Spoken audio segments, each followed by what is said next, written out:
Hola, buenas tardes. Como les prometí, vamos a hacer un repaso del examen 3. En primer lugar, vamos a ver este cuadro de costos, en donde lo importante es acordarse que hay costos totales y costos promedio. Les recomiendo que se graben muy bien esto y sobre todo las fórmulas para poder resolver los ejercicios que se preguntan de costo variable promedio, costo fijo promedio, como el siguiente. Aquí aparece un cuadro de costos en donde tiene ciertas cantidades únicamente y el objetivo es completar la tabla. Con estas fórmulas que tengo del lado izquierdo y que estoy señalando, podremos hacerlo de manera adecuada y nos quedaría como sigue. Aquí tengo el mismo cuadro, los números que están en color negro son los que yo ya tenía y basado en mis fórmulas pude completar el cuadro. Esto es básico para poder completar cualquier función que requiera de costos. Después, otra de las cosas que tenemos que ver es acerca de la competencia perfecta. La competencia perfecta es el caso específico de lo que nos interesa es que el competidor perfecto es un tomador de precios, es decir, el precio se establece con la cruce de la oferta y la demanda en cualquier industria. Y una empresa de competencia perfecta retoma el precio que ya existe, no lo puede modificar y por lo tanto la curva de demanda, el precio y el ingreso marginal son lo mismo para el competidor perfecto y me da una línea perfectamente elástica. Lo único que él puede hacer es decidir si entra o no entra al mercado de que se trate. Esta tabla que acaba de aparecer sirve para comprobar que el precio, el ingreso marginal y la demanda son iguales. Enseguida tengo un cuadro de una gráfica pues de competencia perfecta en donde aparece el costo total medio, el costo marginal, el precio de venta, recuerden que es igual al ingreso marginal y a la demanda, y el nivel óptimo de producción, que siempre es en donde el costo marginal y el ingreso marginal se cruzan. El área que yo estoy señalando ahorita se refiere a los ingresos totales por ventas. De ahí yo puedo deducir cuando en el nivel óptimo de producción se cruce con mi costo promedio, pues entonces hago una separación de los ingresos y los costos totales y la parte que me queda en blanco, que enseguida se va a iluminar, va a ser la ganancia total. Así es como funciona el mercado de competencia perfecta. Entonces, el beneficio, que nosotros lo representamos por la letra pi, es igual al ingreso total menos el costo total.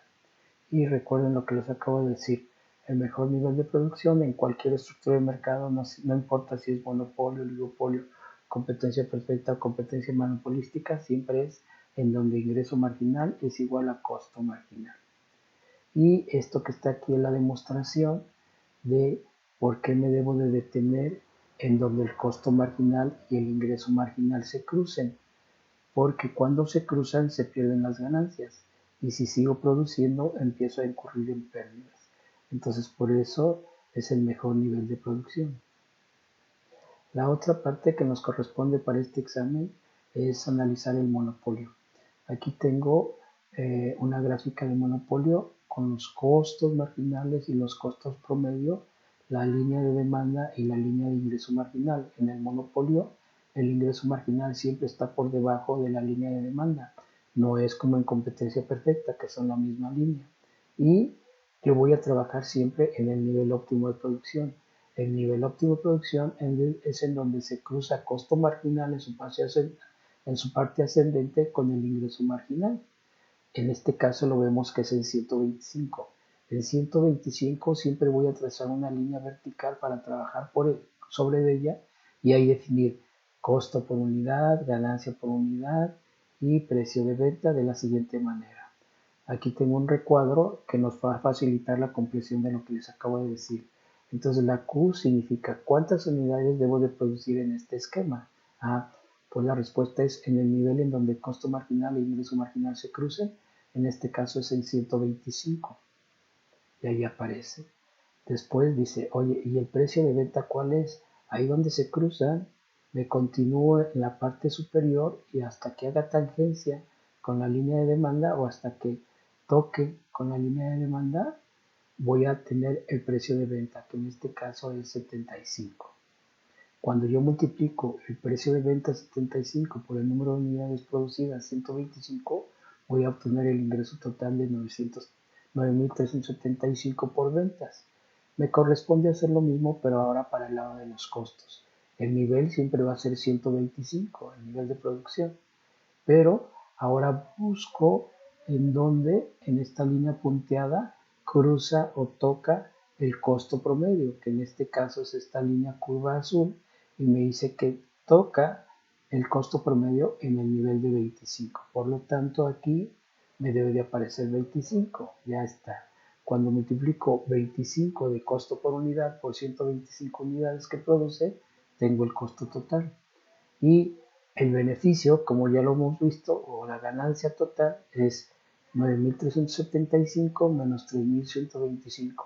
Ingresos totales menos costos totales, que me da 6.250.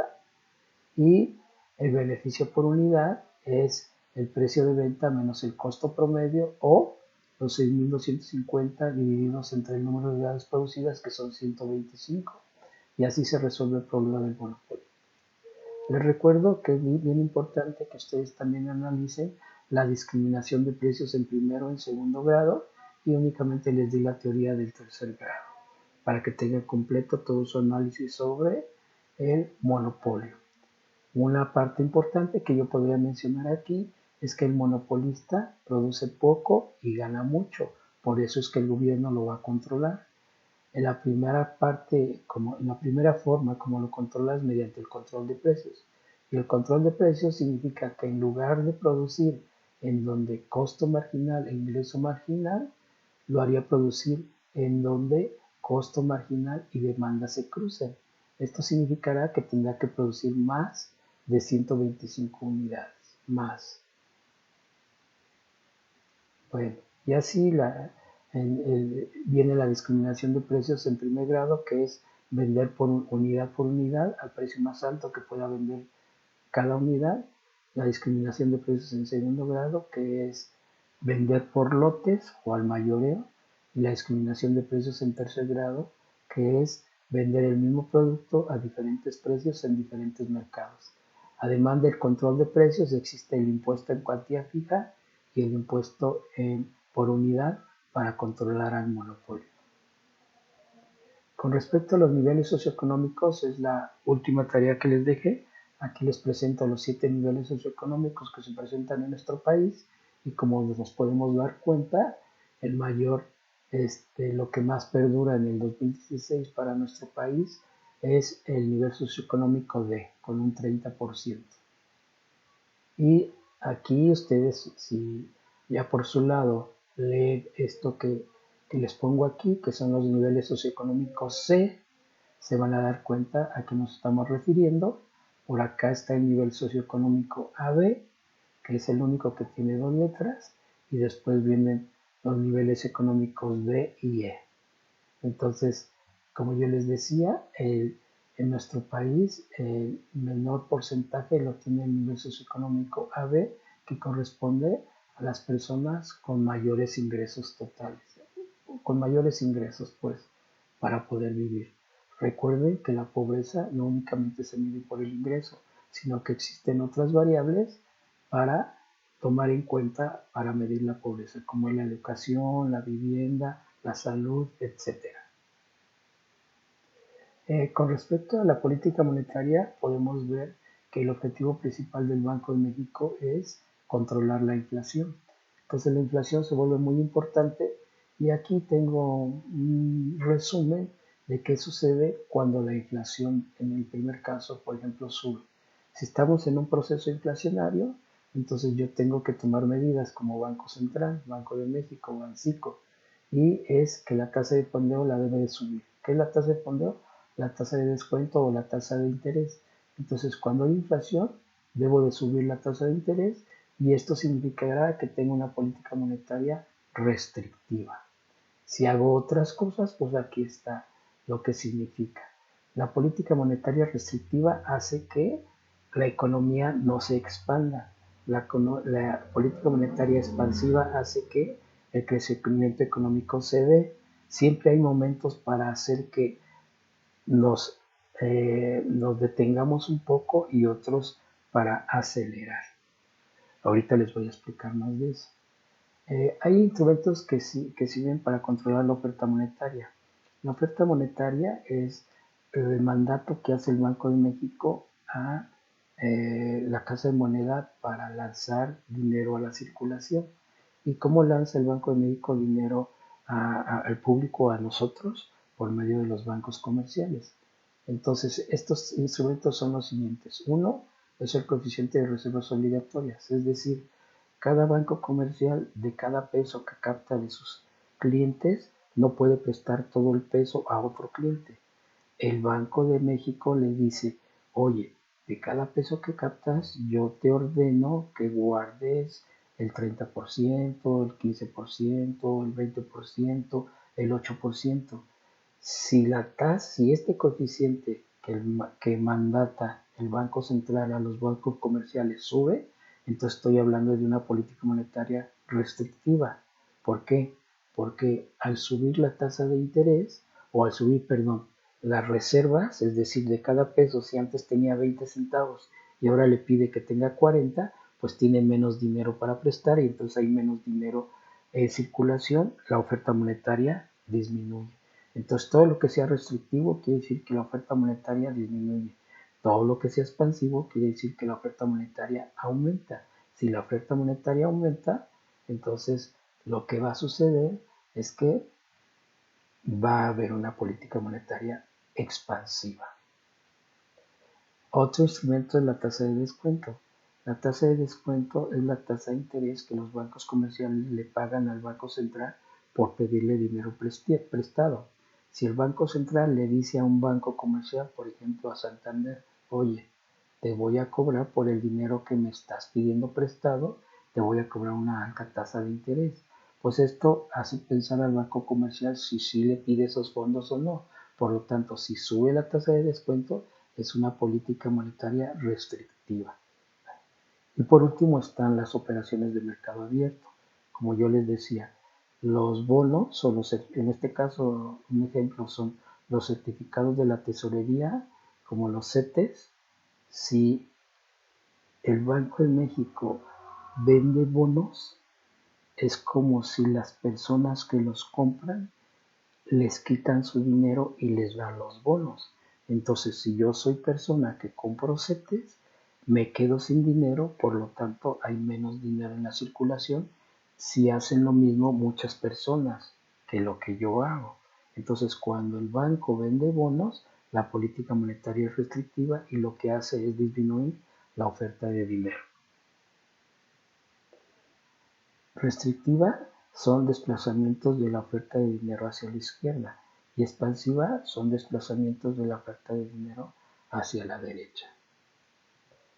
Aquí están los efectos de una política fiscal expansionista y una monetaria expansiva. Hablando de la monetaria, entonces, ¿qué sucede cuando el Banco Central quiere reactivar la economía, como en este momento? Pues va a aumentar la oferta de dinero por medio de bajar las tasas de interés y para bajar las tasas de interés necesita aplicar alguna de las políticas expansivas. O sea, aquí tengo puras restrictivas. Tendría que ser lo contrario de esto para que la tasa de interés bajara. Si la tasa de interés baja, la inversión sube. Si la inversión sube, el Producto Interno Bruto sube y también la demanda que nosotros los consumidores hacemos del dinero aumenta. Esa es una política monetaria expansiva. Una política fiscal expansionista tiene que ver con los gastos e ingresos del gobierno. Si el gobierno gasta más, entonces el PIB crece. Si el PIB crece, se demanda más dinero, como en el caso de abajo. Pero si se demanda más dinero, la tasa de interés va a tender a subir porque va a haber inflación. Y cuando la tasa de interés suba, la inversión va a disminuir. Así como están estas políticas, lo contrario son las restrictivas. Aquí lo importante es analizar en qué momento se está, en qué coyuntura se está en el país. ¿Quieres que crezca la economía o quieres que se espere un poco la economía porque porque la inflación está siendo muy grande? Cuando la inflación empieza a aumentar de manera desproporcional, entonces debemos desacelerar. Cuando queremos salir de una crisis y entrar en un ciclo económico hacia arriba de crecimiento y de expansión, entonces debemos de expandir las políticas. Ok. Y por último, chavos, aquí tengo un ejercicio de optimización. Esta es una función de beneficios y lo que me dice beneficios o ganancias es que quiero encontrar la Q que maximice las ganancias. Lo primero que tengo que hacer es derivar esta función y esa función se va a llamar beneficio marginal. Es la primera derivada de esta función. Si yo derivo esta función, pues me queda esta que está aquí señalada, 2400 más 700Q menos 25Q al cuadrado. Esta función se iguala a 0 y se resuelve. La puedo resolver por medio de la fórmula general o por medio de factorización. En este caso yo les puse la solución por medio de fórmula general. Y como es una cuadrática, me va a dar dos resultados. Q1, 4 y Q2, 24. Cuando me da estos resultados, ahora tengo que saber cuál de esas Qs maximiza mis ganancias. Para eso necesito calcular la segunda derivada. Es decir, de esta derivada de beneficios marginales la voy a volver a derivar y me queda 700 menos 50Q. Ahora en esta Q voy a sustituir los dos valores que encontré de Q, Q1 y Q2. En el primero es 700 menos 50 por 4, Q1. 700 menos 50 por 24, Q2. Cuando yo hago la operación, entonces me va a dar dos resultados con signos, o sea, el mismo resultado, perdón, con signos diferentes. El signo negativo en la segunda derivada siempre evalúa un máximo. Por lo tanto, la Q que maximiza las ganancias totales es 24. Si quiero comprobarlo, sustituyo el 24 y sustituyo el 4 en la función objetivo original. Y con eso voy a saber que la Q24 me va a dar mayores ganancias que la Q4. Bueno, este es un breve repaso, espero que les sirva y que les vaya muy bien en su examen de siguiente. Les agradezco y hasta luego. Suscríbanse a mi canal.